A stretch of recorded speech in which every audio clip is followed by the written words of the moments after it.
Hey everyone, this is Dr. Ryan at Primal Chiropractic and Primal Elite Fitness. And in this week's video blog, we're going to be talking about the mid-back. It's the #1 adjusted area that we do in our clinic here. And we're going to be talking about some criteria on if you do not need to get adjusted.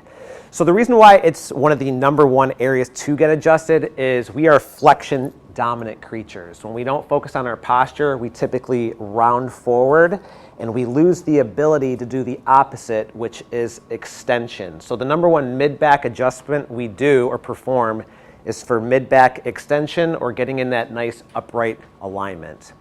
So we're going to show you a quick test that you can try by yourself if you want. We have Bella here, and we're going to focus on 3 points of contact into the wall. 1 is the tailbone area, 2 is the mid-back area, and 3 is the little bump directly behind the head. It's called the EOP. For this, if you can maintain these 3 points of contact, it typically means your mid-back has some nice extension. But let's say you're stuck in flexion, this rounded position. Typically, you're going to have to overarch or hyperextend your neck to get it in contact with the wall. Or even worse, your head is just completely off the wall and you cannot get it there. Again, that's a sign that your mid-back needs extension or an adjustment.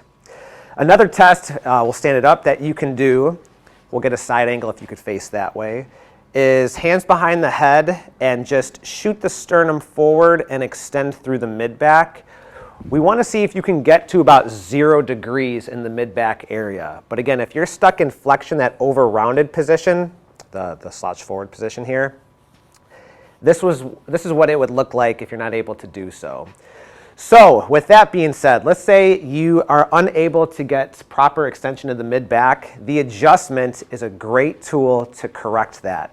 So we are going to stay live and head to the treatment room here next, and we'll show you what that looks like. So this is one version that we will do. We'll lay on our stomach face down. And the first thing that we like to assess is just what's called palpation. So we'll see how each segment of the vertebrae are moving. We typically like a little bit of spring. And if you find that person that's unable to get proper extension with these 2 tests that we just showed you, you're going to feel like it's a brick, like you're getting stuck, there's no spring action. And this is a great way to induce some motion back into the mid-back to allow you to stand up nice and straight and get that extension back into the spine. So Bella will take a big breath in. We'll let it out. And that's an example of getting that motion back into the mid-back. I'm going to show you one other adjustment. We'll stand up and come back out here. This one is more of a decompression adjustment, which is nice as well. So for this one, her mid-back already cavitated, so we're probably not going to get a release here, but just for video's sake, we'll face this way. Wide stance with the feet, prayer sign on the left side of the body, and it's kind of that trust fall game. So we bear hug around, we're going to lean back and adjust. And that also worked for her as well there. So that one is more of a decompression adjustment, which will also allow some nice mid-back extension.